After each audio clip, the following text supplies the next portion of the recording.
Hi, boys and girls. It is Miss Olvera. We are back. So, we are in week 9. It is the last week, day 5. So, it is the last day of our chapter book readings. So, I am so happy that you have been watching these videos. And just know that I miss you all so much. And I'm so happy that I could do this for you. So, boys and girls, let's get started. I'm going to go ahead and continue reading the last chapters of Mrs. Meir is on Fire. So, let's get started. Ready? So, chapter 9 is called Mrs. Meir is a Liar. So, actually, Emily was right. We did have to do something. If Mrs. Meir was going to set the school on fire, a lot of people could get hurt. There was only one thing for us to do. We had to go talk to Mr. Klutz. After lunch, the whole gang and we skipped recess and went to Mr. Klutz's office instead. Well, we didn't just go to his office. We snuck down the hallways, ducking into the doorway down the hallways, so that way Mrs. Meir wouldn't see us. It was exciting. There was like electricity in the air. Well, not really. If there was electricity in the air, we would have all been electrocuted. And that's even worse than catching on fire. But we were slinking around like secret agents. It was so cool. Mr. Klutz was standing in front of his office talking to some parent. Blah, blah, my daughter. Blah, blah, said the parent. Blah, blah, she won't do it. Blah, blah, again, blah, blah. Blah, blah, thank you, blah, blah, said Mr. Klutz. Blah, blah, we appreciate you. Blah, blah. Grown-ups are really boring. After 1,100 minutes, the parent finally said goodbye to Mr. Klutz and she left. What can I do for you kids? Mr. Klutz asked us. Aren't you missing recess? We have an important question that we need to ask you, said Andrea. Is Mrs. Meir a real firefighter? Said Mr. Klutz, scratching his head as if he had any hair up there. We're afraid she's a pyromaniac who kidnapped a real firefighter, I told him. She probably tied him up in an abandoned barn, and she's about to set it on fire. Said Mr. Klutz, scratching his head again. He must have had a rash or something. Mrs. Meir told me she's a real firefighter. She looks like a real firefighter. She talks like a real firefighter. But, I can't be completely sure. Maybe you should ask her to prove that she's a real firefighter. Yeah, said Alexia. Let's make her prove it. Yeah, we all agreed. Where is Mrs. Meir? Asked Andrea. Oh, she's not here, said Mr. Klutz. She said she wanted to take the rest of the day off, but the fire chief told her that she had to go to the firehouse for an important meeting at 3:15. Important meeting? I asked. Ha! Mrs. Meir is a liar. I bet she didn't even go to the firehouse because she's not a real firefighter. She's fake. I looked at Ryan, and then Ryan looked at Neil, and then Neil looked at Andrea. Andrea looked at Alexia. We were all looking at each other because we all had the same genius idea. Important meeting? 3:15? We get out of school at 3 o'clock. We were going to spy on Mrs. Meir. Okay, so that's the end of chapter 9. We're starting chapter 10, A Real Spy Mission. As soon as 3 o'clock bell rang, we all ran out of school and gathered in the playground. This was going to be a real spy mission. Okay, let's synchronize our watches, I said, because that's what they always do in spy movies. I don't have a watch, said Ryan. Me neither, said Neil. Actually, I didn't have a watch either. It just sounds cool to say, let's synchronize our watches.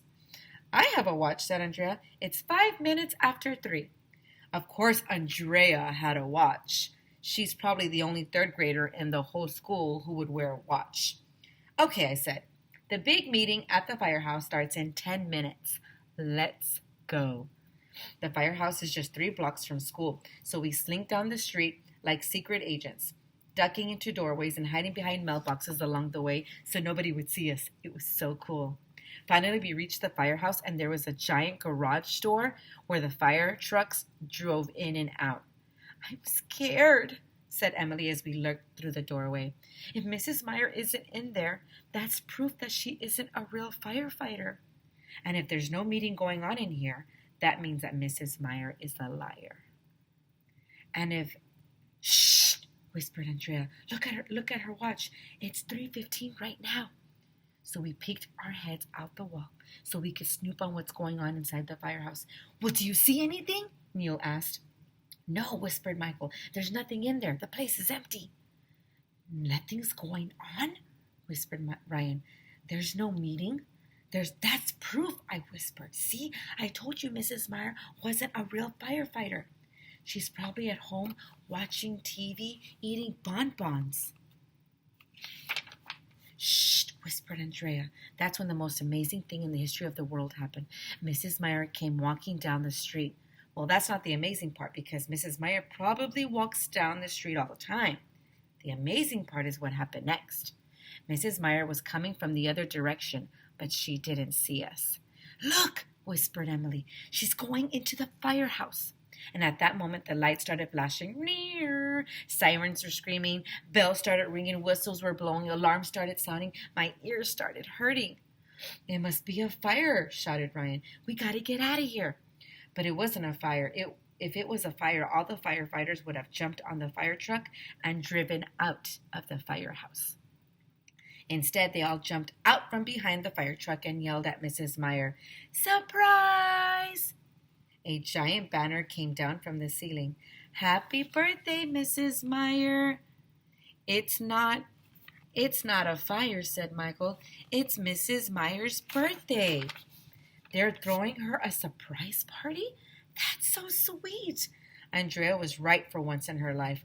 All the firefighters, they gathered around Mrs. Meir, and they were hugging her, and they were giving her presents.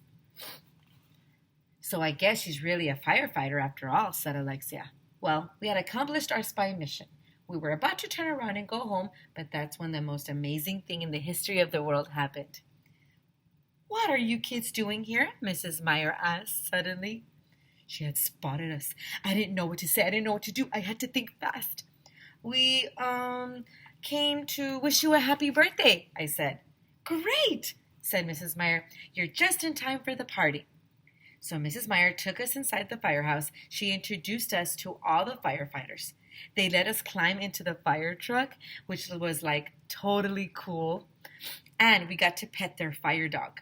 But the coolest part was when they took us to the second floor and they let us slide down the fire poles. That was so much more fun than taking the stairs. I'm going to get my parents to put a fire pole in my house, in our house. Emily was too scared, but the rest of us slid down the fire poles in a million hundred times. Then one of the firefighters, he wheeled in a giant cake. Cake, I love cake. This will make up for the cake I didn't get to eat on my birthday, said Emily. So Mrs. Meir must be really old because that cake, it had a lot of candles on it.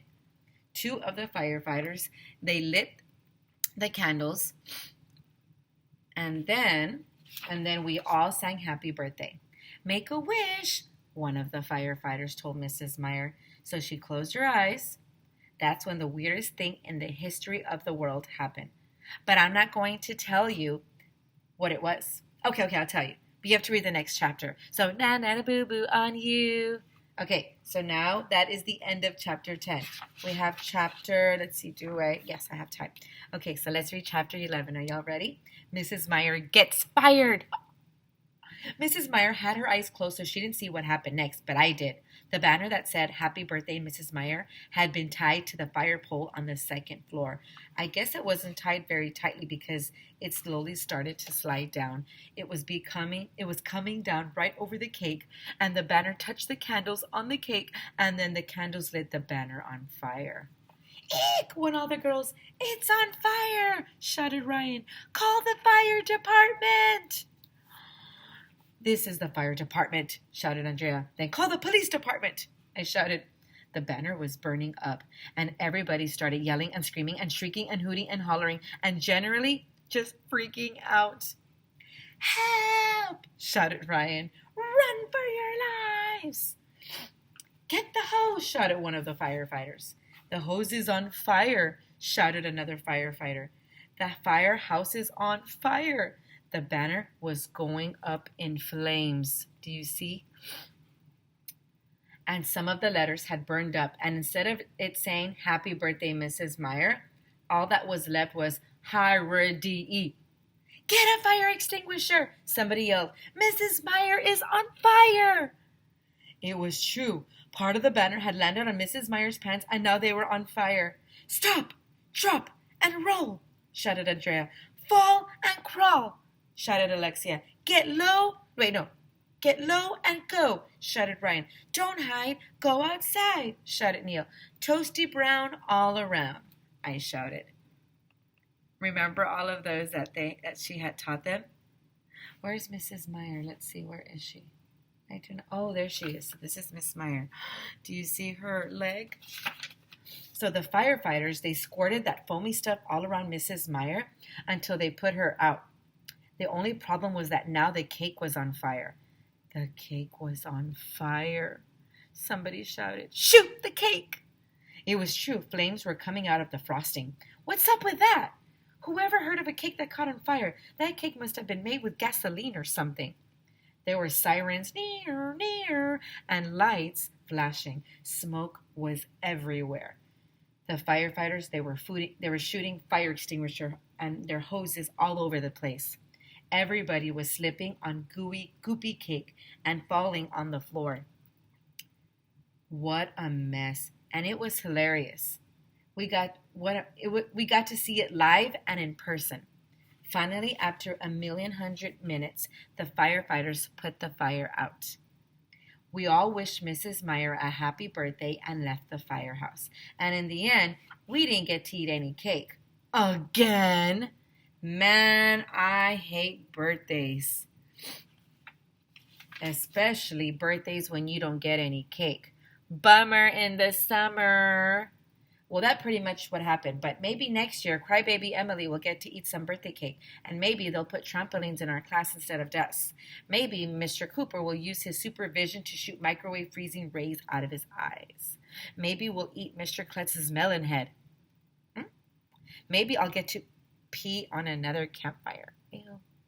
Maybe Mrs. Meyer will stop telling bad jokes and destroying smoke detectors and jumping out of windows. Maybe they'll start a TV channel where they just bust stuff up. They bust stuff up all day long. Maybe firefighters will stop naming their children after hoses. Maybe my mom will start cutting the crust off my peanut butter and jelly sandwich. Maybe bears will stop running into our school. Maybe I'll melt the face off of another one of my action figures. Maybe they'll make smoke detectors in the shape of a nose. Maybe I can talk to my parents into putting a fire pole in our house. But it won't be easy. That is the end of chapter 11. Okay, boys and girls, I just finished reading 3 chapters. Now you can AR test. The quiz number is 181. It's right here. 181313. 181313. And it's a 3.6 level.